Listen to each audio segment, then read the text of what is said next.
আয়েশা বলেন, নবীজি রাষ্ট্রীয় কাজ শেষ করে একদিকে নবী, বিশ্ব নবী, আর একদিকে প্রেসিডেন্ট, সুবহানাল্লাহ বলেন,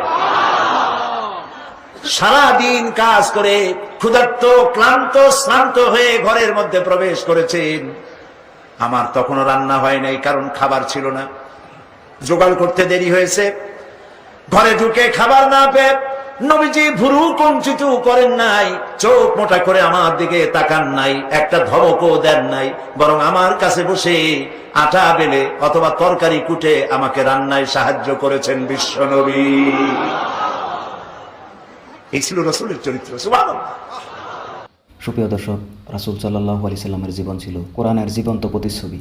যখন আয়েশা রাদিয়াল্লাহু তাআলা আনহাকে জিজ্ঞাসা করা হলো যে রাসূল সাল্লাল্লাহু আলাইহি সাল্লামের চরিত্র কেমন ছিল, তখন তিনি বললেন, তিনার চরিত্র ছিল কোরআন, অর্থাৎ যে কোরআন আমরা তিলাওয়াত করি সেটি ছিল তিনার আচার আচরণ, তিনার জীবনযাপন এবং তিনার চরিত্র।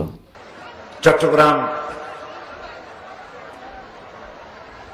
ইসলামী সমাজ কল্যাণ পরিষদ কর্তৃক আয়োজিত তাফসীরুল কোরআন মাহফিল 25 বছর পূর্তি উপলক্ষে আয়োজিত এই মাহফিলের সম্মানিত সভাপতি শেখুল হাদিস আল্লামা হযরত মাওলানা শামসুদ্দিন সাহেব মাদ্দিজুল্লাহুল আলী, ফুরফুরার গদ্দিনশীন পীর হযরত মাওলানা আবুল আনসার মোহাম্মদ আব্দুল কাহ্হার আল কুরাইশি দামাত বরকাতুহুল আলিয়া, মঞ্চে উপস্থিত রয়েছেন জনশ্রদ্ধেয় খুঁটাখালীর পীর সাহেব, মঞ্চে উপবিষ্ট আছেন এদেশের কবি জগতের প্রধান কবি কবি আল মাহমুদ। শুরুতেই মনিবের দরবারে আরজ করে নিতে চাই, হে আমাদের মালিক, হে বিশাল আকাশের মালিক, বিস্তীর্ণ এই পৃথিবী, নগর সাগর, পাহাড় পর্বত, কুল কায়নাতের মালিক, ইসলামী সমাজ কল্যাণ পরিষদ একটি এলাকা ভিত্তিক সংগঠন, কোরআনের খাদেম, তাদের পক্ষে সম্ভব নয় এই লক্ষ লক্ষ মানুষের সুন্দর ব্যবস্থাপনা করা। তোমার কোরআনের বরকতে আজকের মাহফিল শেষ পর্যন্ত সুন্দর রূপে পরিচালিত করার দায়িত্ব মালিক তুমি নিজ হাতে গ্রহণ করো। আমার সম্বোধনের মধ্যে চট্টগ্রাম যেখানে মাহফিল হচ্ছে তাদের কথা বলা হয়নি। আজিয়া এত্তরে মাহফিলের 25 বছর পূর্তি উপলক্ষে আর পক্ষতন অনারার বেক্ষুনের লাগি ধন্যবাদ জানাই।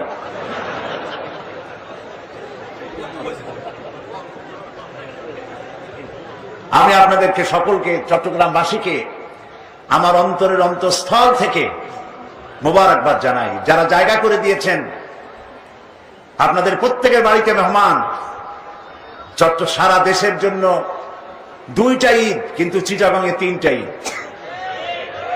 এটি ঈদের মহামিলনের মতো, প্রত্যেক বাড়িতে মেহমান, হোটেলগুলি ভর্তি, কোনো জায়গায় সিট নাই, রাস্তাঘাট চতুর্দিকে ভর্তি। আস আপনারা যে সহ্য করে ধৈর্য ধরে লক্ষ লক্ষ মানুষকে যাতায়াতের বসার ব্যবস্থা করেন, আল্লাহ রাব্বুল আলামিন চট্টগ্রামের মুসলমান নরনারীদেরকে এমন আমল করার তৌফিক দিন যাতে করে এই রকমের ভাবে জান্নাতের ভিতরে আল্লাহ বসার তৌফিক আমাদের সকলকে দান করেন। প্রিয় ভাই সব, আমার অত্যন্ত স্নেহাস্পদ, আমি যাকে স্নেহ করি, যার বক্তব্য অত্যন্ত পছন্দ করি, অধ্যাপক মফিজুর রহমান সাহেব আপনাদের সামনে বলেছেন সবর, সবর এবং সবর। আজকের মাহফিলে সবর করাই সব থেকে জরুরি। আল্লাহ যেন আমাদেরকে সবর করার তৌফিক এনায়েত করেন এবং সকল রকমের হাজাত থেকে আল্লাহ যেন মোনাজাত শেষ হওয়া পর্যন্ত আমাদেরকে মুক্ত রাখেন। আমরা যেন আদবের সাথে আল্লাহ তাআলার কালাম যেন শুনতে পারি, আল্লাহ তৌফিক দেন। বিগত 4 দিন আমি আলোচনা করেছি আপনাদের সামনে সূরা আর রহমানের একটি আয়াত, ছোট্ট একটি আয়াত আলোচনা করেছি। আজকে আসুন আরেকবার আল্লাহ তাআলার কাছে শয়তানের ওয়াসওয়াসা থেকে পানাহ চেয়ে নিই, কারণ কারণে অকারণে শয়তান কাউকে না কাউকে মাহফিল থেকে উঠায়া বিদায় করে দিতে পারে। এই জন্য পানাহ চাইতে হবে কার কাছে?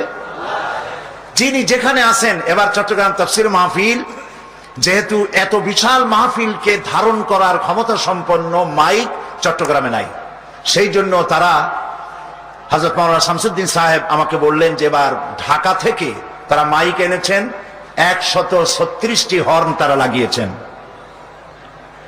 মাইক, লাইট সবকিছু যেন আল্লাহ তাআলা কোরআনের সপক্ষে কাজ করার জন্য আল্লাহ তাআলা যেন সহযোগী বানিয়ে দেন। তো আমরা আল্লাহর কাছে কোরআনে কারীমের আলোচনার তো কোনো শেষ নাই।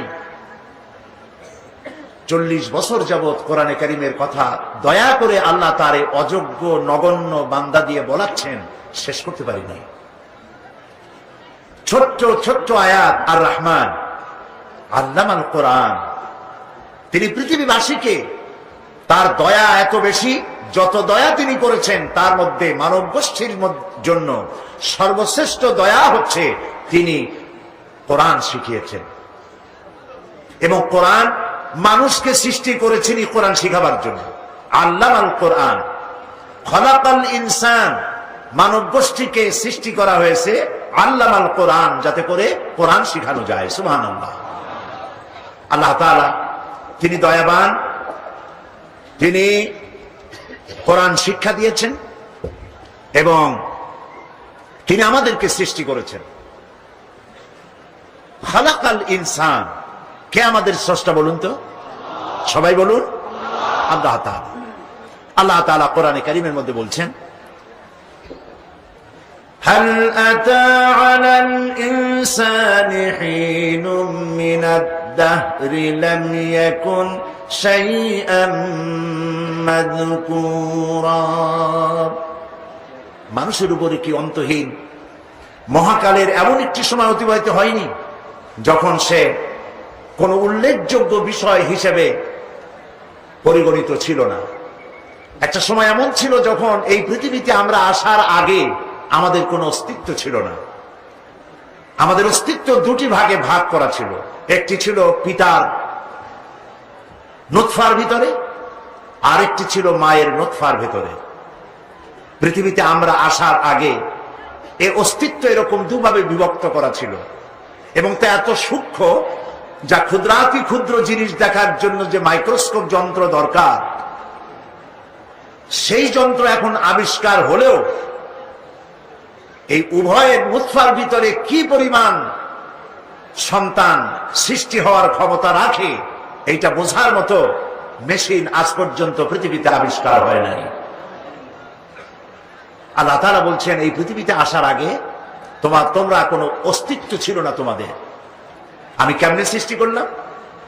এই সৃষ্টি নৈপুণ্যতা সম্পর্কে, সৃষ্টির কলা কুশলতা সম্পর্কে কেউ বলতে পারবে না। যে যেটা বলবে সেটাই ভুল হবে, কারণ সৃষ্টি যিনি করেছেন তিনিই বলতে পারবেন যে কেমনে সৃষ্টি করা হয়েছে। কথা ঠিক কিনা? সেই আল্লাহ রাব্বুল আলামিন বলেন সৃষ্টি কিভাবে করেছি শোনো।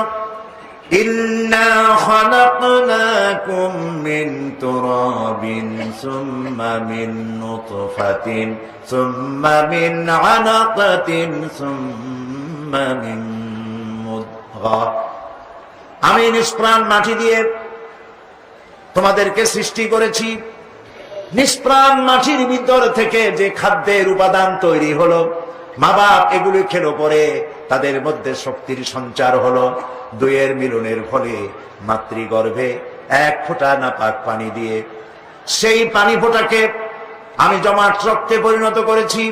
জমাট রক্তকে আবার গোস্ত পিণ্ডে পরিণত করে দিয়েছি। তারপরে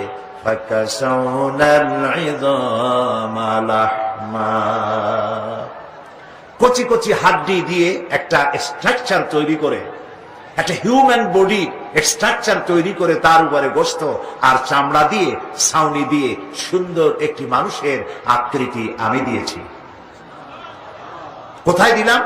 ফি কারারিম মাকিন, মাতৃগর্ভের ভেতরে অত্যন্ত সুরক্ষিত জায়গায়, যেখানে কোনো রোগ জরা ব্যাধির জার্ম প্রবেশ করার কোনো সুযোগ নাই, ঢুকতে পারে না, এমন জায়গায় সৃষ্টি করেছি। এখন এখানে সন্তান তৈরি হলো, আল্লাহ তাআলা বলছেন দেখো হাত পা চক্ষু নাসিকা এগুলি সব জায়গা মতো আমি সেট করেছি। কে সেট করেছে বলেন সবাই? আল্লাহ রাব্বুল আলামিন বলেন ইন্না খালাকনাল ইনসানা মিন নুতফাতিন আমশাজিন নাবতালিহি ফাজআলনাহু সামিআন বাসীরা। আমি মানুষকে এক সংমিশ্রিত নুতফা থেকে সৃষ্টি করেছি, আর তাকে আমি শ্রবণ শক্তি আর তাকে আমি দৃষ্টি শক্তির অধিকারী করেছি। কে দিয়েছে এই চোখ? কে দিয়েছে এই চোখ? কে দিয়েছেন এই কান? কত বড় নিয়ামত বলতে পারেন? চোখ আর কান কত বড় নিয়ামত! যা থাকে না সেই বোঝে কি নিয়ামত হারালাম। এবারে মদিনা শরীফে হঠাৎ করে আমার কানে সমস্যা দেখা দিল। সমস্যা মানে ইন্টারন্যাশনাল ফ্লাইট যখন ল্যান্ডিং করে তখন একটা প্রেসার ক্রিয়েট করে কানে, যারা চড়েছেন তারাই বুঝবেন। ওরকম একটা প্রেসার ক্রিয়েট করলো, আমার নিজের কথা নিজের মাথায় বাজতে লাগলো। এত বিরক্ত হলাম, এত কষ্ট লাগলো। মসজিদে নববীতে সেজদায় পড়ে আল্লাহর কাছে কানলাম, আল্লাহ তাআলা তুমি আমার শ্রবণ শক্তি ছিনায় নিও না। আল্লাহ তাআলা দয়া করে ফিরাই দিলেন, আলহামদুলিল্লাহ। চিন্তা হলো যারা কানে শোনে না তাদের অবস্থাটা কি?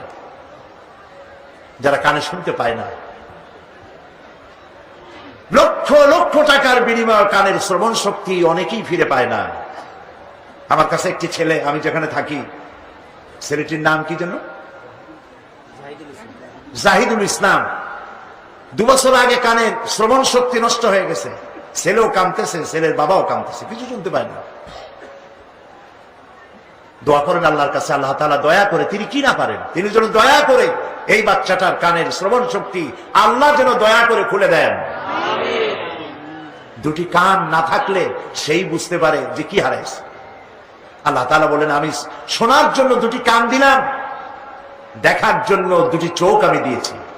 এই যে দুটো চোখ, এই চোখ দুটি যদি না থাকতো, আহারে আমার মায়েরে আমি দেখতে পেতাম না, এই সুন্দর পৃথিবী দেখতে পেতাম না, কোরআন দেখতে পেতাম না। এই দুটি চোখকে আল্লাহ পাক কত যত্ন করে দুটি হাড্ডির মাঝখানে সেট করে রেখেছেন, যাতে করে আছাড় খেলে পরে চোখের উপরে আঘাত না লাগে। কোন জিনিস এসে যদি বাড়ি লাগে, হাড়ের উপর থেকে বাড়িটা চলে যাবে, চোখ নিরাপদে থাকবে। এই চোখে রয়েছে কতগুলো পিসি। চোখের পর্দায় যে চুলগুলো আছে এগুলো কি বলে? আপনারা কি বলেন? জি, ভুরু। না না, ভুরু হবে কেন? চোখের পাতার যে চুলগুলো, ফেউয়া। আচ্ছা যাই হোক, আপনারা বুঝলেই হলো। চোখের পাতা, এই পাতাগুলি চোখের উপরে অনবরত পড়তে থাকে, পড়ে না? আপনাদের পড়ে কিনা?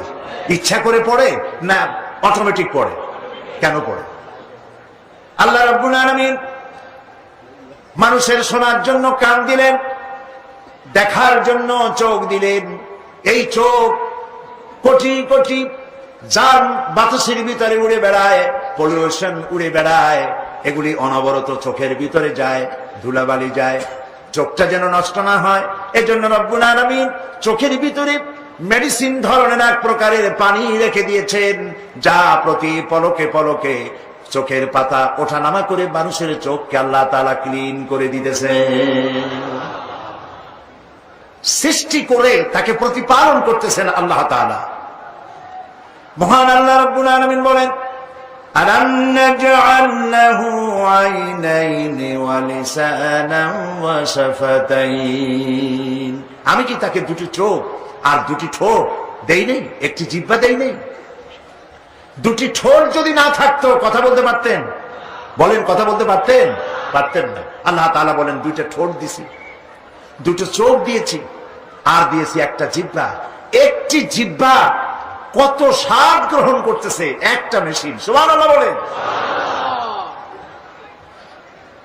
আল্লাহ রাব্বুল আলামিন যত জাতের শাকসবজি দিলেন, এক এক শাকের এক এক রকম মজা, এক এক পাখির এক এক চতুষ্পদ জন্তুর গোশতের এক এক রকম মজা, এক এক মাছের এক এক ধরনের স্বাদ, এক এক মিষ্টির এক এক ধরনের স্বাদ। সকল হাজারো স্বাদ গ্রহণ করার জন্য আল্লাহ রাব্বুল আলামিন একটা জিহ্বা মানুষের মুখে দিয়েছেন। মায়ের পেটের মধ্যে যখন ছিলাম এভাবে সুন্দর করে আল্লাহ গুছাইলেন। যখন রুহু দিলেন খাবারের প্রয়োজন হলো। খাবারের যখন প্রয়োজন হয়ে গেল, কি খাবেন? সেজন্য রব্বুল আলামিন মায়ের নাভির সাথে বাচ্চার নাভির সঙ্গে একটা তার লাগাইয়া দিলেন। মায়ের মাসিক অসুখকে বন্ধ করে দিয়ে ওই তারের ভিতর থেকে রক্ত প্রবাহিত করে দিয়ে সন্তানকে লালন করলেন। ইচ্ছে করলে এই রক্তটা আল্লাহ মুখ দিয়েও খাওয়াইতে পারতেন। আল্লাহ রাব্বুল আলামিন মুখটাকে পবিত্র রাখলেন, মুখে রক্ত লাগান নাই, মুখটাকে পবিত্র করে রেখে দিলেন, যাতে করে বান্দা পৃথিবীতে আসার পরে এই পবিত্র মুখটা দিয়া যেন আল্লাহ রাব্বুল আলামিনের পবিত্র নামের জিকির করতে পারে। মায়ের পেটের ভিতর থেকে সন্তান এলো, সুম্মা নুখরিজুকুম তিফলা, বাচ্চার আকারে মায়ের পেট থেকে বের করে নিয়ে আসলাম। আল্লাহ তাআলা বলছেন কোরআনে কারিমে, রব্বুল আলামিন বলেন, ইয়া আইয়ুহাল ইনসানু মা গাররাকা বিরাব্বিকাল কারীম। হে মানব সকল, কোন জিনিস ধোঁকায় ফেলে দিল তোমার মহান প্রভু রবের ইবাদত থেকে, তার গুণগান গুণকীর্তন করা থেকে? কে তোমাকে গাফেল করে দিল? ওই খোদা। আল্লাযী খালাকাকা ফাসাওয়াকা ফাআদালাক ফি আইয়ি সূরাতিন মা শাআ রাক্কাবাক। যে আল্লাহ রাব্বুল আলামিন তোমাকে সৃষ্টি করলেন, সুগঠিত করলেন, তোমাকে সুন্দর করে সাজাইয়া সুসামঞ্জস্য করে সৃষ্টি করলেন। ফাআদালাক ফি আইয়ি সূরাতিন মা শাআ রাক্কাবাক। রাক্কাবা ইউরাক্কিবু তারকিবান, একটা একটা করে জোড়া দিয়ে সুন্দর করে আমি তৈরি করলাম। দেখুন হাতের দিকে তাকান, হাতের আঙ্গুলের মাথা থেকে বাহু মূল পর্যন্ত এখানে 6টা জোড়া আছে। এই 6টা জোড়া, এখানকার কবজাটা, এই জোড়াটা যদি না থাকতো এখানে হাত হতো না। এটা কি হইতো? একখানা লাঠি হইতো। কি হতো? একখানা লাঠি। ভাত খাওয়া যাইতো না, রুটি খাওয়া যাইতো না, নিজেরটা নিজে খাওয়া যেত না। দুইজন বসতো একজন আরেকজনের সামনে, এ তাকে খাওয়াবে, ও তাকে খাওয়াবে। নিজের খাবার নিজে খাওয়া যেত না, ঠিক না? পা থেকে শুরু করে কতগুলি কবজা আল্লাহ লাগাইছেন। পায়ের গিরায় লাগাইছেন, হাঁটুতে লাগাইছেন, কোমরে লাগাইছেন, গর্দানে লাগাইছেন, বাহুতে, হাতে, এরকম 360টি জোড়া আল্লাহ শরীরের মধ্যে সেট করে দিয়েছেন। এরপরে আল্লাহ রাব্বুল আলামিন অসংখ্য রগ রেশা দিয়া শরীরটাকে গোছায় দিলেন। চিকিৎসা বিজ্ঞানীরা বলেছেন, যারা মানুষের এই শরীর নিয়ে নাড়াচাড়া করে, তারা বলেছেন যে মানুষের শরীরে যতগুলি নার্ভ আল্লাহ তাআলা দিয়েছেন, সমস্ত নার্ভগুলি, শিরা উপশিরাগুলি যদি বের করে একটার পর একটা গিরা দিয়ে যদি এভাবে লাগানো যেত, তাহলে পৃথিবী একবার প্রদক্ষিণ করে আসা যাবে একজন মানুষের। আর যদি টুকরো টুকরো করে বের করে যদি সাজায়া পরস্পর রাখা হয়, তাহলে 1 একর জমিন লাগবে তা সাজায়া রাখতে। এই যে অসংখ্য নার্ভ আল্লাহ তাআলা দান করেছেন, তা এই জন্য যাতে করে আপনি যা খান সেই শক্তি পা থেকে মাথা পর্যন্ত সর্বত্র ছড়িয়ে যায়। সুবহানাল্লাহ। আমার হাতে যদি রক্ত না আসে, পায়ে যদি রক্ত না যায়, হাত পাও কি হবে বলেন তো? পক্ষাঘাত হবে, প্যারালাইসিস হয়ে যাবে। যিনি সৃষ্টি করেছেন তিনি অসংখ্য নার্ভ সিস্টেম করে দিয়েছেন, আর এই রক্তগুলিকে পাঞ্চিং করার জন্য, ছড়িয়ে দেওয়ার জন্য একটা জেনারেটর আল্লাহ তাআলা বুকের মধ্যে স্থাপন করে দিয়েছেন। সেই জেনারেটরের নাম কি বলতে পারবেন? হার্ট। এই হার্ট, বিজ্ঞানীরা বলেছেন মানুষের শরীরের সব বুঝি, কিন্তু হার্ট এইরকম করে কেন এইটা বুঝি না। আজ পর্যন্ত আবিষ্কার হয় নাই কার হুকুমে এটা এরকম করে। যার হুকুমে করে তিনি কে? এক আঙ্গুল আকাশের দিকে উঁচু করে বলেন, তিনি কে? সুবহানাল্লাহ বলেন, সুবহানাল্লাহ। এই হার্ট মানুষের যখন বেশি খাওয়ার কারণে হার্টের করোনারি আর্টারিগুলি যখন ন্যারো হয়ে যায়, রক্ত ঘন হওয়ার কারণে যখন রক্ত চলাচল বন্ধ হয়, তখন হার্ট অ্যাটাক করে। আর এই সময় প্রয়োজন হয় অপারেশনের। আমার অপারেশনের প্রয়োজন হয়েছিল, কিন্তু আল্লাহ তাআলার এক নেক বান্দা তিনি দোয়া করলেন, জাতির কাছে দোয়া চাইলেন যে আল্লাহ তাআলা তোমার এই গোলামকে বিনা অপারেশনে ভালো করে দাও, অপারেশন যেন লাগে না। আমি সেই আল্লাহ তাআলার গোলামের নাম আপনাদের শোনায় দেই, অধ্যাপক গোলাম আজম। তিনি আমেরিকা থেকে এসেছিলেন, এয়ারপোর্টে নেমেই সাংবাদিকদের সামনে তিনি এই কথা বললেন, পত্রিকায় খবর এলো। তিনি দোয়া করলেন, আল্লাহ তাআলা অপারেশন ছাড়া ভালো করো। আল্লাহ দয়া করে অপারেশন ছাড়াই আমাকে ভালো করে দিলেন, আলহামদুলিল্লাহ। কিন্তু বিজ্ঞান কোথায় গেছে আমি অবাক হয়ে গেছি। আমি তো মৃত্যুর জন্য তৈরি হয়ে গেছি। তারা আমাকে বলেছে, আপনাকে যে কাজটা করব এই কাজের জন্য 1% লোক মারা যায় এই কাজ করতে গিয়ে। 1% ব্রেনের মধ্যে রক্তক্ষরণ হয়, 1% হার্ট অ্যাটাক করে, 1% কিডনি ফেলিওর হয়। সই করে। এখন আমার তো মুখ কালো হয়ে গেছে, এই কথা শোনার পরে সই করা লাগবে। আল্লাহর উপরে ভরসা করে সই করে দিলাম। আমাকে নিয়ে টেবিলের উপরে শোয়াই দিল অপারেশন থিয়েটারে। এরপরে এক ডাক্তার এসে পরিচয় করলো, আমি আপনার রেডিওলজিস্ট, আমি আপনার কার্ডিয়াক, এরকম পরিচয় করতে লাগলো। একটা সাদা কাপড় আমার উপর চড়াই দিল। আমার মনে পড়লো যে মৃত্যুর আগে তো এরকম ফেরেশতা আসবে। এক ফেরেশতা এসে বলবে, আমি তোমার পানি সরবরাহকারী ফেরেশতা ছিলাম, সারা পৃথিবী খুঁজলাম তোমার জন্য এক ফোঁটা পানি পাই নাই। আমি তোমার খাদ্য সরবরাহকারী ফেরেশতা ছিলাম, সারা পৃথিবী খুঁজলাম তোমার জন্য এক কণা খাদ্য পাই নাই। সর্বশেষ আরেক ফেরেশতা এসে বলবে, আমি তোমার শ্বাস প্রশ্বাস এটি চলাচলের দায়িত্বশীল ফেরেশতা ছিলাম, সারা পৃথিবী খুঁজে তোমার জন্য একটি শ্বাস আমি কোথাও পাই নাই। আমার কাছে মনে হলো যেন সেরকমই ডাক্তাররা পরিচয় করছে। লোকালি এনেস্থেসিয়া করলো, আমাকে বেহুশ করলো না। আমি তাকায় তাকায় দেখতে লাগলাম উপরে বিরাট টেলিভিশনের স্ক্রিনে একটি তার আমার শরীরের মধ্যে ঢুকছে, হার্টের মধ্যে প্রবেশ করছে। এক এনজিওপ্লাস্টি হলো। চোখে দেখলাম মানুষকে আল্লাহ কত জ্ঞান দান করেছেন, সুবহানাল্লাহ। আর এটা যদি বাইপাস অপারেশন করা লাগতো, 2টা 3টা 4টা করোনারি আর্টারি ব্লক হয়ে গেছে। এখন নতুন রগ না লাগাইলে মরে যাবে। এই বান্দাকে বাঁচাবার জন্য গরু ছাগলের রগ দিলে হবে না। বান্দার কল্যাণের জন্য রব্বুল আলামিন মানুষের রানের ভিতরে, হাঁটুর গোস্তের ভিতরে, বাহুর ভিতরে এক্সপায়ার কিছু রগ রেখে দিয়েছেন, যেগুলি হার্ট অপারেশনের সময় সেখান থেকে নিয়ে আল্লাহ রব্বুল আলামিন ব্যবস্থা রেখেছেন যাতে করে ওইখানে নতুন করে রগ লাগায়া আবার তার রক্ত চলাচলের ব্যবস্থা করা যায়। যালিকুমুল্লাহু রাব্বুকুম, এই হচ্ছে আমাদের আল্লাহ। বলেন সুবহানাল্লাহ। যিনি মানুষের সকল প্রয়োজনকে মিটিয়ে দেন। মানুষকে আল্লাহ হার্ট দিয়েছেন, তাকে ব্রেন দিয়েছেন, এবং এই ব্রেনের বহু শক্তি দিয়েছেন। একটা কম্পিউটার যত ডাটা ইনফরমেশন যা কিছু সে তার ভেতরে আপনি রিজার্ভ করতে পারবেন, প্রিজার্ভ করতে পারবেন। আপনার ব্রেন তার থেকে লক্ষ গুণ বেশি রিজার্ভ করতে পারবে আপনার ব্রেন। কত শক্তি আল্লাহ মানুষকে দান করেছেন।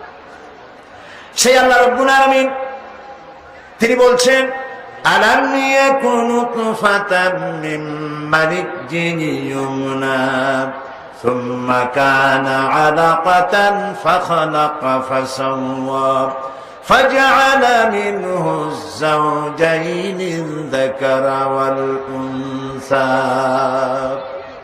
সে কি বীর্যরূপে এক বিন্দু নগণ্য পানি ছিল না, যা তার মায়ের জরায়ুতে নিক্ষিপ্ত হয়েছিল? অতঃপর তা মাংসে পিণ্ডে আমি পরিণত করলাম। তারপর আল্লাহ তাআলা তাকে সুন্দর দেহে পরিণত করলেন। এই সুন্দর সুসামঞ্জস্য সুঠাম দেহ মানুষ বানায়া সেই মানুষ মধ্য থেকে আল্লাহ তাআলা কি করলেন? ফাজআলা মিনহু যাওজাইনি যাকারা ওয়াল উনসা, দেহ বানালেন। এবং এই মানুষ থেকে আল্লাহ 2টা শ্রেণী তৈরি করলেন। একটা শ্রেণী হলো পুরুষ, আর একটা শ্রেণী কি আপনারা বলেন? একটা পুরুষ আর একটা কে বানালেন? বলেন জোরে, আল্লাহ তাআলা বানালেন। এই পৃথিবীর অর্ধেক জনশক্তি নারী। নারীদেরকে বাদ দিয়া পৃথিবী চলে না। সেই জন্য আমি গত পরশু 2 দিন ধরে বলেছিলাম যে আমি মহিলাদের ব্যাপারে কথা বলবো। খালাকাল ইনসান, আল্লাহ তাআলা মানুষ সৃষ্টি করেছেন। সেই মানুষকে আল্লাহ 2টা শ্রেণীতে ভাগ করেছেন। একটি শ্রেণী হচ্ছে পুরুষ, আর একটা শ্রেণী হচ্ছে নারী। এখন দেখেন কোরআন কি বলছে। আল্লাহ তাআলা বলছেন, ইন্নাদ দীনা ইনদাল্লাহিল ইসলাম।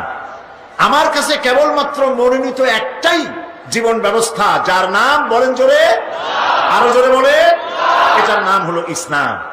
এই ইসলাম পৃথিবীর মানুষের সকল সমস্যার সমাধান পেশ করেছে। সুবহানাল্লাহ। এক শ্রেণীর বুদ্ধিজীবী, তথাকথিত বুদ্ধিজীবী, তারা বলেন যে ইসলাম নারীকে ঠকিয়েছে, ইসলাম নারীকে পর্দার নাম করে তাদেরকে গৃহকোণে আবদ্ধ করে তাদের অধিকার থেকে বঞ্চিত করেছে। এ কথা কি ঠিক? এ কথা কি ঠিক? মোটেই ঠিক নয়। বরং ইসলাম মানুষের বর্ণ বৈষম্য দূরীকরণ, শ্রমিকদের অধিকার, অমুসলিম নাগরিকদের অধিকার, নারী এবং পুরুষের সম অধিকার, এ সব কিছু ইসলামের কালজয়ী আদর্শ। ইসলাম নারীকে পুরুষের সমান করে দিয়েছে। মানুষ হিসাবে আল্লাহর কাছে মানুষ হিসাবে পুরুষ এবং নারী সমান অধিকার রাখে। আল্লাহ তাআলা বলছেন, خلقكم من نفس واحدة وخلق منها زوجها। তোমাদেরকে আল্লাহ তাআলা সৃষ্টি করেছেন এবং তোমাদের থেকে তোমাদের জোড়া স্ত্রীদেরকে আল্লাহ তাআলা সৃষ্টি করেছেন। দুই একটি ক্ষেত্র ছাড়া নারীরা আল্লাহর কাছে পুরুষের সমান, এতে কোনো পার্থক্য নাই। প্রিয় ভাই সব, যে যুগে নারীর কোনো মর্যাদা ছিল না, কোনো সম্মান ছিল না, মেয়ে হয়ে জন্মগ্রহণ করাই ছিল অপরাধ, সেই যুগে নারীর সম্মান দিয়েছে কে? সেই মধ্যযুগের কথাই চিন্তা করুন।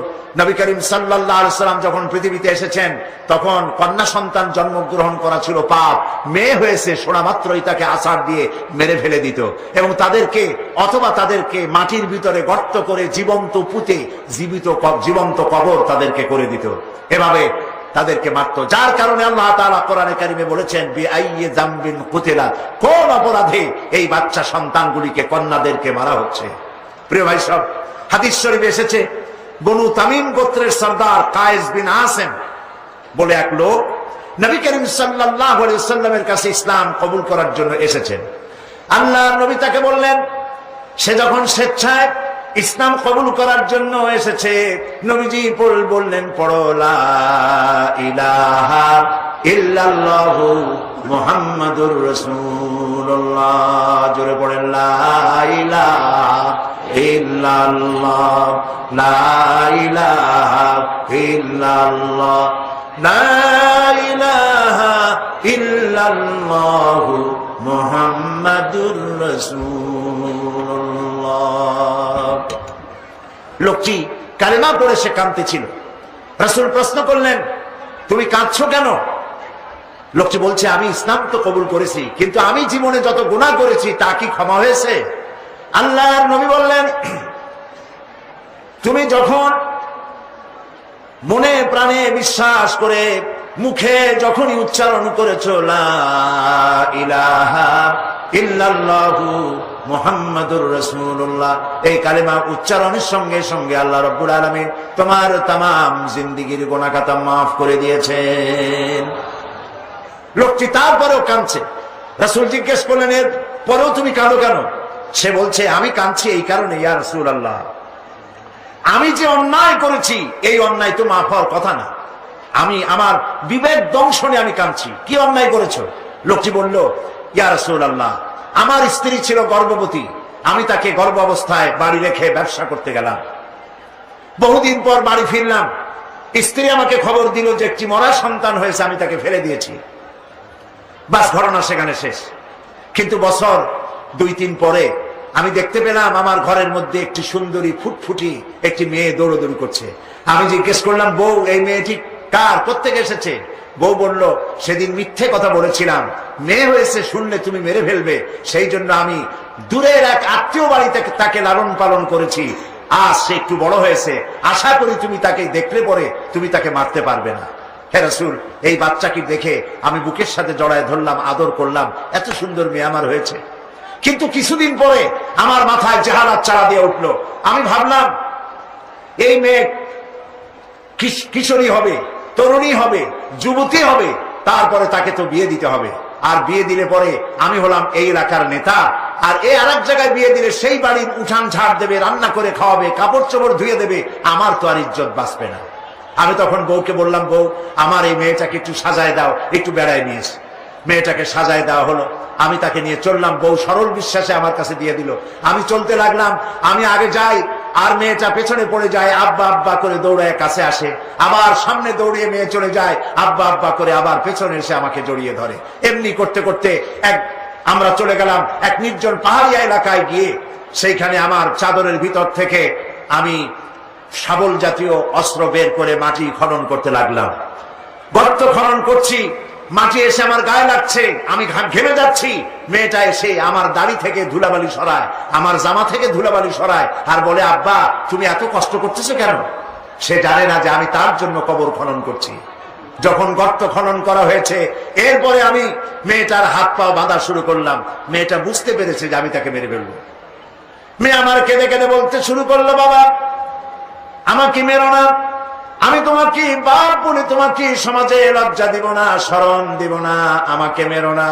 আমি তার কোনো কথাই শুনলাম না। মেয়েটাকে হাতে পায়ে বেঁধে গর্তের ভিতরে নিক্ষেপ করে দিলাম। মেয়ে চিৎকার করছে। আমি তখন একটা পাথর নিয়ে দুই হাত দিয়া পাথরটা উঁচু করে মেয়েটার বক্ষ লক্ষ্য করে পাথর ছুড়ে দিলাম।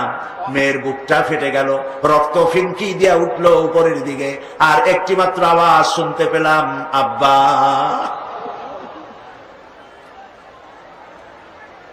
হাদিস শরীফে লেখা হয়েছে, নবী করিম সাল্লাল্লাহু আলাইহি ওয়াসাল্লাম ঘটনা শুনতেছিলেন, আর নবীজির দুই চোখ থেকে পানি গড়িয়ে পড়তেছিল, দাড়ি ভিজে ভিজে পড়তেছিল। রহমতের নবী বলতে লাগলেন, আহারে মানুষেও পারে এইরকম ব্যবহার করতে নিজের সন্তানের সাথে। যে যুগে নারীর কোনো সম্মান ছিল না, নারীর কোনো মর্যাদা ছিল না, সেই যুগে মর্যাদা দিলেন যিনি, তার নাম মুহাম্মাদুর রাসূলুল্লাহ সাল্লাল্লাহু আলাইহি ওয়াসাল্লাম। নবীজি মর্যাদা দিলেন, আল্লাহ নিজে মর্যাদা দিলেন। নারী এবং পুরুষ আল্লাহর কাছে সমান কিনা কোরআন দিয়া প্রমাণ করে দেখাই। এক বিন্দু তারতম্য নাই। সুবহানাল্লাহ বলেন। এক বিন্দু তারতম্য নাই। এক শ্রেণীর বুদ্ধিজীবীরা ইসলামের কাছ থেকে নারীদেরকে সরায় দেয়। আমি সেই জন্য বলি, উদাত্ত কণ্ঠে বলি, চিৎকার দিয়া বলি, আমার দেশের মেয়ে লোকেরা যদি জানতেন যে ইসলাম তাদেরকে কি সম্মান দিয়েছে আর কি অধিকার দিয়েছে, তাহলে নারী অধিকার, নারী পক্ষ নাম করে সংগঠন না করে বরং ইসলাম তাদেরকে যে অধিকার দিয়েছে সেই অধিকার পাওয়ার জন্য সবাই সংগ্রাম করত। সরকারের কাছে বলতো, তোমাদের দেওয়া অধিকার চাই না, কোরআন যেটা দিয়েছে সেই অধিকার ফিরিয়ে দাও। নারী এবং পুরুষ আল্লাহ সমান অধিকার দিয়েছেন। দেখুন কোরআন বলছে, ইন্নাল মুসলিমিনা ওয়াল মুসলিমাতি ওয়াল মুমিনিনা ওয়াল মুমিনাতি ওয়াল কানিতিনা ওয়াল কানিতাত। নিশ্চয়ই মুসলমান পুরুষ আর মুসলমান নারী, মুসলমান অনুগতকারী পুরুষ, অনুগত নারী, ওয়াসসাদিকিনা ওয়াসসাদিকাত, সত্যবাদী পুরুষ, সত্যবাদী নারী, ওয়াসসাবিরিনা ওয়াসসাবিরাত, ধৈর্যশীল পুরুষ, ধৈর্যশীলা নারী, ওয়াল খাশিঈনা ওয়াল খাশিআত, বিনীত পুরুষ এবং বিনীত নারী, ওয়াল মুতাসাদ্দিকিনা ওয়াল মুতাসাদ্দিকাত, দানশীল পুরুষ এবং দানশীলা নারী, ওয়াস-সাইমিনা ওয়াস-সাইমাত, রোজা পালনকারী পুরুষ, রোজা পালনকারিণী নারী, ওয়াল হাফিজিনা ফুরুজাহুম ওয়াল হাফিজাত, যৌনাঙ্গ হেফাজতকারী পুরুষ, যৌনাঙ্গ হেফাজতকারী মহিলা, ওয়ায-যাকিরিনাল্লাহা কাসীরান ওয়ায-যাকিরাত, আল্লাহ অধিক জিকিরকারী পুরুষ, আল্লাহ অধিক জিকিরকারী নারী। আ'আদ্দাল্লাহু লাহুম মাগফিরাতান ওয়া আজরান আযীমা। আল্লাহ তাআলা এদের জন্য রেখেছেন, আল্লাহ তাআলা তাদের জন্য প্রস্তুত রেখেছেন ক্ষমা। আল্লাহ তাদেরকে মাফ করে দিবেন এবং তাদের জন্য আজরে আজিম, মহা পুরস্কার আল্লাহ তাআলা তাদেরকে দেবেন কিয়ামতের ময়দানে। সুবহানাল্লাহ বলতে ইচ্ছে করে না? তাহলে এখানে কি নারীকে বাদ দিয়ে কিছু বলা হয়েছে? কোন কথা নারীকে বাদ দেওয়া হয়েছে? একটি কথাও বাদ দেওয়া হয় নাই। বরং একথা বলা হয় নাই পুরুষ বলে হজ করলে সওয়াব বেশি পাবে, মেয়ে লোক হজ করলে সওয়াব কম পাবে। রাত জেগে তাহাজ্জুদ পড়লে পুরুষেরা সওয়াব পাবে বেশি, মেয়ে লোকেরা সওয়াব পাবে খুবই কম, মেয়ে লোক হওয়ার কারণে। এরকম আছে নাকি? দেখুন কোরআন, মান আমিলা সালিহান মিন যাকারিন আও উনসা ওয়া হুয়া মুমিনুন فلنحيينه حياة طيبة وَلَنَجْزِيَنَّهُمْ أَجْرَهُمْ بِأَحْسَنِ مَا كَانُوا يَعْمَلُونَ। আল্লাহ রাব্বুল আলামিন বলেন, পুরুষ এবং নারী যারা ঈমানদার, ঈমান অবস্থায় তারা যারা পবিত্র জীবন যাপন করবে, আর যারা পবিত্র জীবন যাপন করবে, পুরুষ হোক আর নারী হোক, আল্লাহ রাব্বুল আলামিন তাদেরকে কিয়ামতের দিন শ্রেষ্ঠ পুরস্কারে তাদেরকে ভূষিত করবেন। পুরুষ আর নারী আল্লাহর কাছে জান্নাতে, নারী এবং পুরুষ জান্নাত উভয়ের জন্য। এখন একটি কথা বলে নারীদেরকে বিভ্রান্ত করা হয় যে পুরুষেরা 70টি করে হুর পাবে আর নারীরা তাদের ব্যাপারে কথা নাই। এই কথা বলে মেয়ে লোকদেরকে বলে যে কোরআন আল্লাহ নিজে মেয়ে লোকদেরকে ঠকাইছে। নাউযুবিল্লাহ। আল্লাহ পাক বলেছেন জান্নাতের মধ্যে আল্লাহ তাআলা যা চাইবে তাই দিবেন, মিম্মা ইয়াশতাহুন। যে মেয়ে লোক জান্নাতে যাবেন, তার স্বামী যদি জান্নাতি হয় তাহলে তাকে তার স্বামীকেই দিয়ে দেওয়া হবে। হুরের এক অর্থ, হুরের অনেক অর্থ আছে। এক অর্থ সাথী। এই সাথী বিপরীত লিঙ্গের যেমন পুরুষ পাবে, মেয়ে লোকও বিপরীত লিঙ্গের সাথী পাবে। এই জন্য কিয়ামতের দিনে জান্নাতের মধ্যে যদি স্বামী জান্নাতে না যায়, শুধু স্ত্রী জান্নাতে গেছে, আল্লাহ তার জন্য এক স্বামী, তার জোড়া আল্লাহ তৈরি করে দেবেন সেখানে। সুবহানাল্লাহি ওয়া বিহামদিহি। মিম্মা ইয়াশতাহুন, যা চাইবে তাই পাইবে। তাও আলহামদুলিল্লাহ বলবেন না? একজন বলছিল যে হুজুর, যা চাইবো তাই যদি পাওয়া যায় তাহলে আমার তো খুব হোক্কা খাওয়ার অভ্যাস আছে না, অনেকের বিড়ি সিগারেট খাওয়ার অভ্যাস, আমার তো খুব হোক্কা খাওয়ার অভ্যাস। তো কিয়ামতের দিন এটা কি আমরা আল্লাহ কি হোক্কা টোক্কা দেবে জান্নাতের মধ্যে চাইলে পরে? সে বুজুর্গ ব্যক্তি বলছেন যে দেখো ভাই, আল্লাহ একটা ওয়াদা করছেন যে জান্নাতে যা চাইবে তাই পাইবে। এখন যদি তুমি হোক্কা চাইয়ে বসো তাহলে তো আল্লাহ দিতেই হবে, যেহেতু তিনি ওয়াদা করেছেন। তবে একথা ঠিক, জান্নাতের এত ভালো ভালো নিয়ামত হইয়া পচা হোক্কা খাওয়ার নিয়ত তোমার মনে আসবে না, এটাও ঠিক। আল্লাহ রাব্বুল আলামিন মেয়ে, নারী এবং পুরুষ সৃষ্টি করে তাদের অধিকারকে প্রতিষ্ঠিত করেছেন।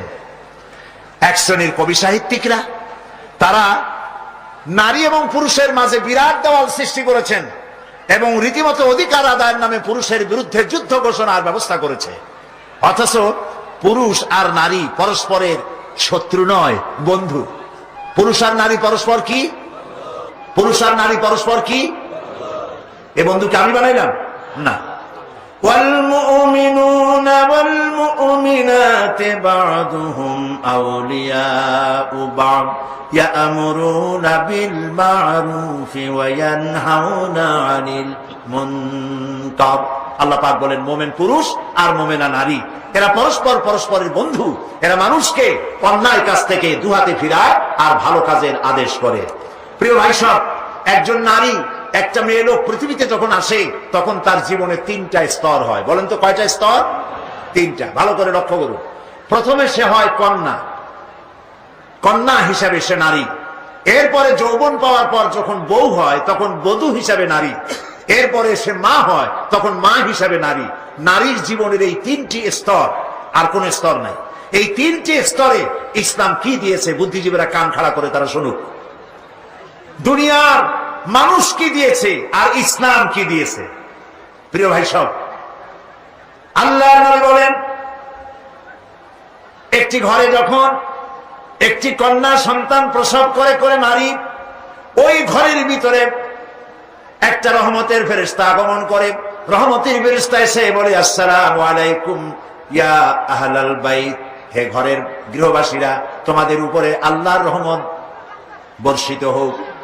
এই কথা বলে ফেরেশতা নবজাতক কন্যার মাথার কাছে গিয়ে তার নূরের তৈরি ডানা বুলাতে থাকে আর বলতে থাকে, এই কন্যা সন্তানটিকে যে আদব শিখাবে, দিন শিখাবে, ভালোবাসবে, আর এটিকে যে আদব আর দিন শিখায় তাকে সাহায্য করবে, আল্লাহর সাহায্য তার জন্য কিয়ামত পর্যন্ত অব্যাহত থাকবে। এই কথা কিন্তু কোন পুত্র সন্তানের জন্য বলা হয় নাই, বলা হয়েছে কি সন্তানের জন্য? কন্যা সন্তানের জন্য। আমাদের দেশে বহু লোক আছে বারবার মেয়ে হয় স্ত্রী, এই জন্য বউকে তালাক দিয়ে দেয়, মুখ কালো করে থাকে, বউর সাথে কথা কয় না, শ্বশুর বাড়ি যায় না, বউকে তালাক পর্যন্ত দিয়ে দেয়। নাউজুবিল্লাহ। প্রিয় ভাই সব, কন্যা সন্তান হওয়ার জন্য কে দায়ী? স্বামী দায়ী না স্ত্রী দায়ী? কেউ দায়ী, কাউকে দায়ী করা যাবে না। দেন কে? বলেন সবাই।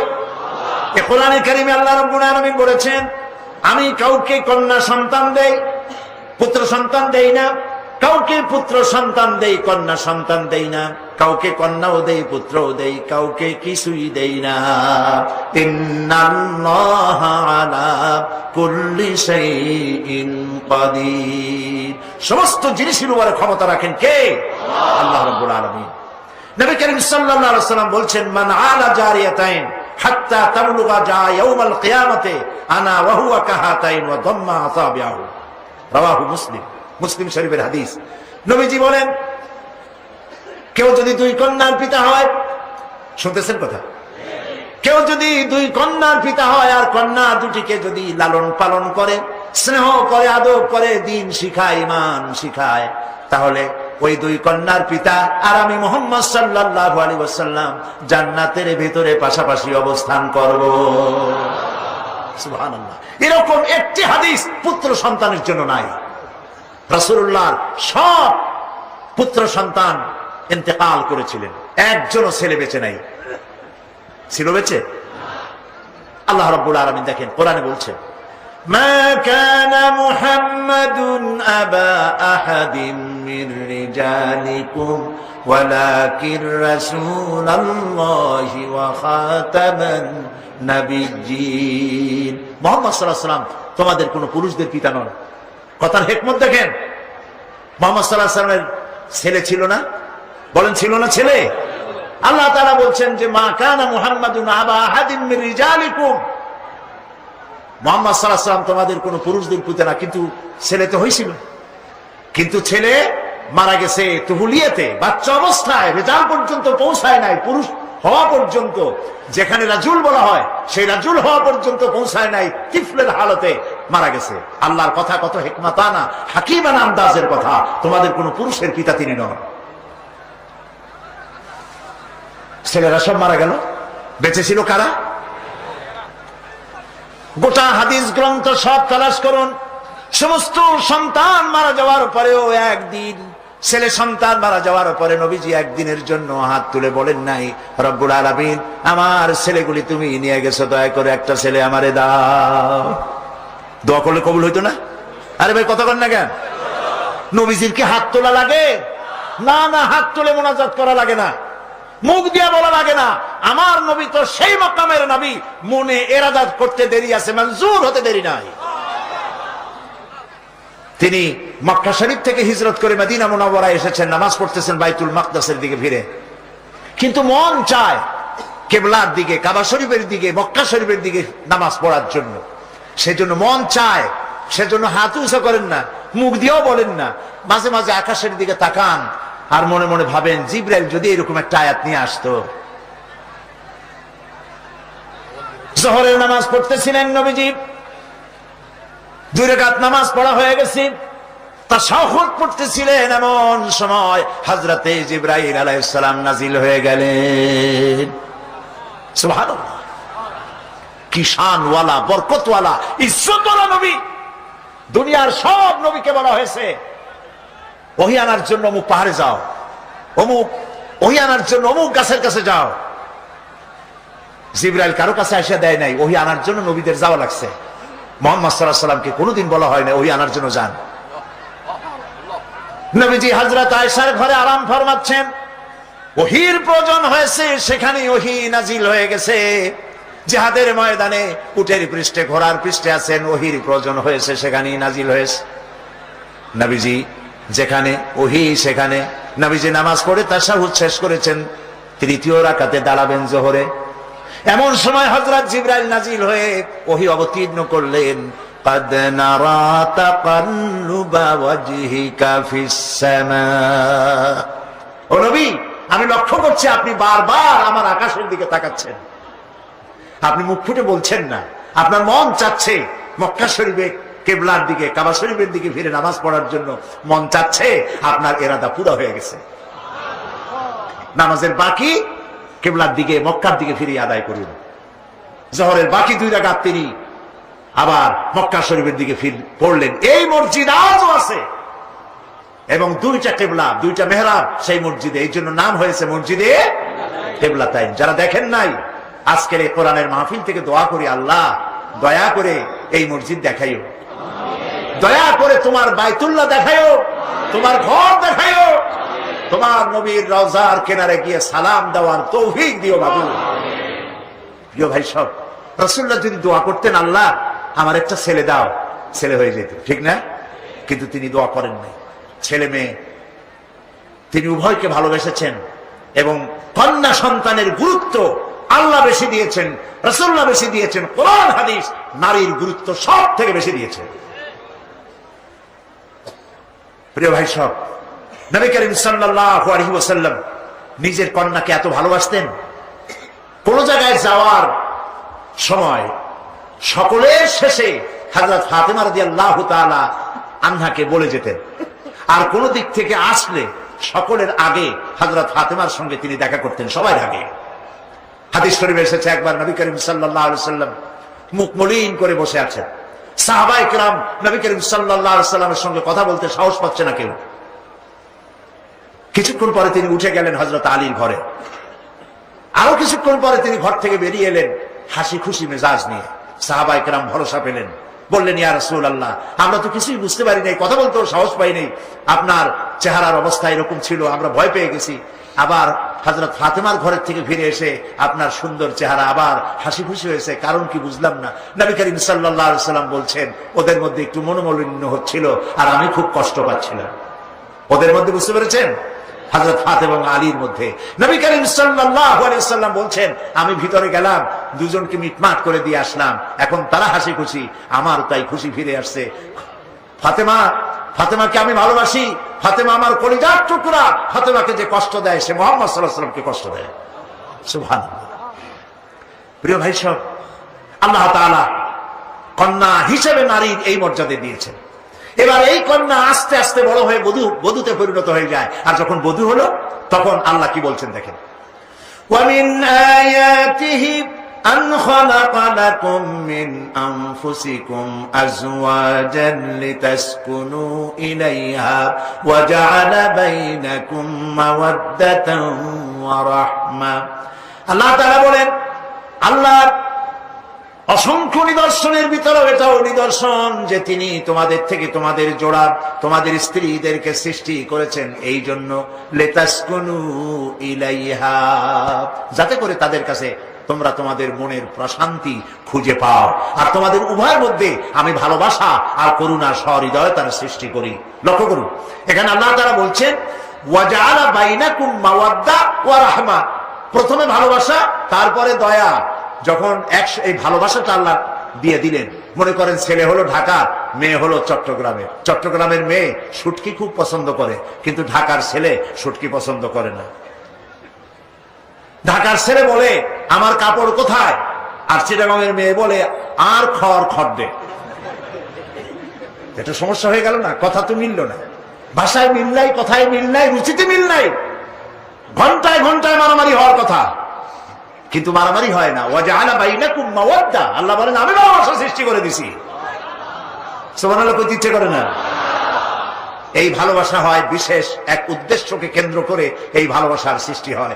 জীবনের যখন যৌবনে ভাটা পড়ে, ওয়া জাআলা বাইনাকুম মাওয়াদ্দাতান ওয়া রাহমা, যখন ওই যৌবন কালটা চলে গেল, তারপরে আল্লাহ তাআলা বলছেন আমি রহমত সৃষ্টি করি, স্বামী স্ত্রীর মধ্যে করুণা, দয়া, মহব্বত সৃষ্টি করি। বুড়ার কাছে তখন বুড়ি অত্যন্ত প্রিয় হয়ে যায়, আর বুড়ির কাছেও বুড়ো না হলে আর চলে না। আমাদের কবি আল মাহমুদ ভাই বোধহয় নিশ্চয়ই বুঝতে পারেন, মরিচ পাকলে নাকি জাল হয় বেশি। সুতরাং আল্লাহ রাব্বুল আলামিন বলছেন, ওয়া জাআলা বাইনাকুম মাওয়াদ্দাতান ওয়া রাহমা, আমি প্রথমে ভালোবাসার সৃষ্টি করি, পরে উভয়ের মধ্যে করুণা আর সহৃদয়তার সৃষ্টি করে দিই। বুড়া ছাড়া বুড়ি চলে না, বুড়ি ছাড়া বুড়া চলে না। কে করেন? আরে ভাই জোরে কর না, কে করেন? যালিকুমুল্লাহু রাব্বুকুম, এই হচ্ছে আমাদের আল্লাহ, ইনি হচ্ছেন রব। এবং এই স্ত্রী বানিয়ে দিলেন তোমার, কলেমাকে সাক্ষী রেখে স্ত্রী তোমার জন্য হালাল হয়ে গেল, পুরুষের জন্য হালাল হলো। এখন আল্লাহ বলছেন, হুন্না লিবাসুন লাকুম ওয়া আনতুম লিবাসুন লাহুন। তারা তোমাদের ভূষণ স্বরূপ, তোমরা তাদের ভূষণ স্বরূপ। স্ত্রী স্বামীর পোশাক স্বরূপ, স্বামী স্ত্রীর পোশাক স্বরূপ। লক্ষ্য করুন আল্লাহর কথার মধ্যে কত বিজ্ঞানসম্মত কথা। আগেই বলেন সুবহানাল্লাহ। পোশাক মানুষের কি করে? পোশাক মানুষের লজ্জাকে নিবারণ করে। পোশাক মানুষের শীত এবং গ্রীষ্ম থেকে শরীরকে হেফাজত করে। পোশাক মানুষের শরীরের আয়েবকে ঢেকে রাখে। পিঠে যদি এত বড় একটা দাগ থাকে, বুকে যদি দাগ থাকে, জামাটা পরলে পরে দাগ আর দেখা যায় না। ঠিক কিনা? ঠিক কিনা? তারপরে শীতের সময় কাপড় চোপড় পরলে ঠান্ডা থেকে বেঁচে গেলেন। এরপরে পোশাক আর শরীরের সাথে, পোশাক আর শরীর এর মধ্যে তফাৎ থাকে না, মিশে থাকে। তাই আল্লাহ রাব্বুল আলামিন বলছেন পুরুষ নারীর পোশাক, নারী পুরুষের পোশাক। অর্থাৎ নারী তার স্বামীর কোন বদনাম, তার পোশাক যেমন তার শরীরের আয়েবকে ঢাকে রাখে, স্ত্রী তেমন তার স্বামীর সমস্ত দোষকে গোপন করবে এবং নিজে ইসলাহ করার চেষ্টা করবে, তাকে ভালোবাসবে। আর স্বামীও স্ত্রীর সমস্ত আয়েবকে গোপন করবে, দোষ বলে বেড়াবে না, তাকে সম্মান করবে, তাকে মহব্বত করবে। প্রিয় ভাই সব, স্বামী স্ত্রীর মহব্বত এক বিশাল নিয়ামত, জান্নাতের নিয়ামত। হতে পারে আপনার ঘরের মধ্যে এসি আছে, ফ্রিজ আছে, রেফ্রিজারেটর আছে, আপনার ঘরের মধ্যে আধুনিক জীবন ধারণের সামগ্রী, সুখ সামগ্রী যা দরকার সব আছে, কিন্তু বউ দাজ্জাল মার্কা, বউ কথা শোনে না। অথবা স্বামী দাজ্জাল মার্কা, কথায় কথায় ঝগড়া করে। এই ঘরে কি শান্তি আছে? বলেন না শান্তি আছে? শান্তি নাই। এর থেকে বরং পাহাড়তলি রেল স্টেশনের বস্তিতে সারাদিন রিক্সা চালায়া রিক্সা চালক ঘরে গিয়ে ঢুকেছে, মোটা আটার পুরু রুটি, মোটা ডাই পাতলা করে রান্না করা, এগুলো বউ পাশে বসে খাওয়াচ্ছে, পাশে বসে খাওয়ায়। ঘরে পাখা নাই, আঁচল দিয়ে বাতাস করে, খায় না, আরো বলে যে আরেকটু খাও, খুব কষ্ট করছো, গামটা মুছায় দেয়। এরপরে বউর হাতের এই আধা গন্ধ, আধা সিদ্ধ ডাইল আর রুটি খাইয়া ইটের মতো শক্ত বালিশ মাথার তলে দিয়া এমন আরামের ঘুম দেয়, তার নাকের গর্জনে ট্রাকের ইঞ্জিন ফেল। ঠিক কিনা? এবার দেখেন গুলশান বনানী আর চট্টগ্রামের কোন জায়গা আছে এরকম? হ্যাঁ, খুশি, উলসি, ওই রকম যাই দেখেন, বিরাট বড় টাকার অভাব নাই, বাড়ির অভাব নাই, কষ্ট করে স্বামী ঘরে এসেছেন, স্ত্রী ভ্যানিটি ব্যাগ হাতে নিয়ে হন হন করে বেরিয়ে গেল। কোথায় যাও তুমি? আমার অনেক মিটিং পার্টি, আমি অত্যন্ত বিজি। খাওয়ারও পাইল না বউর হাতে, কাজের মেয়ে লোকেরা খাওয়াই দিল, বেচারা করবে কি? বউর জ্বালায় ঘুমও আসে না, সেডিন খায়, সেডিল খায়, রিল্যাক্সিন খায়, কত ঔষধ খায়, মুট মুট ওষুধ খায়, শান্তি নাই। শান্তি তো পাবা না, কারণ আল্লাহর হুকুম মানো নাই, অশান্তি আসবেই। প্রিয় ভাই সব, আল্লাহ তাআলা বলছেন স্ত্রীদের সাথে ভালো ব্যবহার করো। কোরআন বলছে ওয়া আশিরুহুন্না বিল মারুফ, স্ত্রীদের সাথে সৎ ব্যবহার করো। কে বলছেন? তুমি স্বামী হয়েছো তাই বলে নওয়াবজাদা নসরুল্লাহ খান হও নাই, বড় লাট হয়ে যাওনি। স্ত্রীর সাথে তোমার সুসম্পর্ক থাকতে হবে, ভালোবাসো তাকে। কাছে নবী করিম সাল্লাল্লাহু আলাইহি ওয়াসাল্লাম মেয়ে লোকদেরকে বলেছেন কাঁচ, কাঁচ বোঝেন তো? গ্লাস, কাঁচ, কাঁচের মতো ক্ষণভঙ্গুর। এবং বাকাহার বলেছেন সোজা করতে চাইও না বেশি, তাহলে কি হবে? ভাঙ্গা যাবে। তার মানে স্বামী স্ত্রীর সম্পর্ক নষ্ট হয়ে যাবে। বেশি সোজা করতে চাইও না। মেয়েদের ক্ষেত্রে এরকমই, বেশি স্যাক্রিফাইস করতে থাকো, অনেক স্যাক্রিফাইস করো। নবী করিম সাল্লাল্লাহু আলাইহি সাল্লামের স্যাক্রিফাইস দেখুন। হযরত আয়েশা বলেন নবীজি রাষ্ট্রীয় কাজ শেষ করে একদিকে নবী, বিশ্ব নবী, আর একদিকে প্রেসিডেন্ট, সুবহানাল্লাহ বলেন, সারাদিন কাজ করে ক্ষুধার্ত, ক্লান্ত, শ্রান্ত হয়ে ঘরের মধ্যে প্রবেশ করেছেন। আমার তখনও রান্না হয় নাই, কারণ খাবার ছিল না, জোগাড় করতে দেরি হয়েছে। ঘরে ঢুকে খাবার না পেয়ে নবীজি ভুরু কুঞ্চিত করেন নাই, চোখ মোটা করে আমার দিকে তাকান নাই, একটা ধমকও দেন নাই, বরং আমার কাছে বসে আটা বেলে অথবা তরকারি কুটে আমাকে রান্নায় সাহায্য করেছেন বিশ্ব নবী। এই ছিল রাসূলের চরিত্র। সুবহানাল্লাহ। এই জন্য দুনিয়া পাগল ছিল তার জন্য। হযরতে খাদিজা রাদিয়াল্লাহু তাআলা আনহা, হযরতে খাদিজা রাদিয়াল্লাহু তাআলা আনহা তিনি খাবার বহন করে খাবারগুলি পৌঁছে দিতেন রাসূলুল্লাহকে। রাসূলুল্লাহ যখন তাকে বলেছিলেন, খাদিজা গো, আল্লাহ আমাকে নবী বানিয়েছেন, আমার উপর ঈমান আনো, আল্লাহর উপর ঈমান আনো, এক অদেখা আল্লাহরে বিশ্বাস করো। হাতে বানানো মূর্তিগুলি নিজেরও কোনো উপকার করতে পারে না। স্ত্রী তো ভালোবাসা দিতে পারে, টাকা পয়সা দিতে পারে, এমনকি জীবনটাও দিতে পারে, কিন্তু ঈমান আনতে পারে না। মোটেই সহজ নয়। আপনি বাইরে গিয়ে খুব বলতে পারেন যে আমি রাহনুমায়ে তরিকাত, সিরাজুল মিল্লাত, আশিকে পান্দান, সিয়াহে দান্দান, অনেক বড় নাম খুঁজে পাওয়া যায় না। অনেক মুরিদ বানান, জিজ্ঞেস করা উচিত, হুজুর আপনার বউ মুরিদ হয়েছে নাকি? কারণ স্ত্রী সব জানে। এখন কথা বলবেন না আপনারা নাকি? সব জানে। আপনি কেমন আপনার স্ত্রী জানে, আপনার ড্রাইভার জানে, আপনার সাথে যারা তারা জানে আপনি কি বলেন আর আপনার আচরণ আর আমলটা কেমন। ফাঁকি দেওয়া যাবে না। সুতরাং স্ত্রীকে ফাঁকি দেওয়া খুব কঠিন। আল্লাহর নবী যখন হযরত খাদিজাকে দাওয়াত দিলেন, আমি আল্লাহর নবী, আমার উপর ঈমান আনো, আর এক অদেখা আল্লাহর উপর ঈমান আনো, যিনি তোমারে আমারে সৃষ্টি করেছেন তার উপর ঈমান আনো। হযরত খাদিজা এক মুহূর্ত দেরি করেন নাই, সঙ্গে সঙ্গে উচ্চারণ করেছেন লা ইলাহা ইল্লাল্লাহু মুহাম্মাদুর রাসূলুল্লাহ। হযরত খাদিজা বলছেন কি জানেন? কালেমা পড়ে বলছেন ইয়া আবাল কাসিম। তিনি নবীজিকে ডাকতেন হে কাসিমের পিতা, ইয়া আবাল কাসিম, 15 বছর আপনার ঘর করেছি,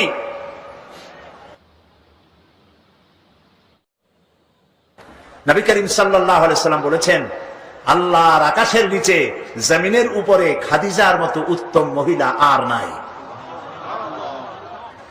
হযরত আয়েশা বলেন, নবীজি একদিন এক রাতে আমার কাছে ঘুমানো ছিলেন, আমি ঘুম থেকে জেগে দেখি নবীজি নাই। মনে মনে চিন্তা করলাম কোথায় গেলেন, বোধহয় অন্য কোনো স্ত্রীর ঘরে গেছেন। আমি চুপিসারে খোঁজ দিতে লাগলাম, কোনো ঘরে খবর পেলাম না। পরে দেখতে পেলাম রিয়াদুল জান্নার ভিতরে বসে নবীজি 2 হাত উঁচু করে কি যেন বলেন আর কান্দেন।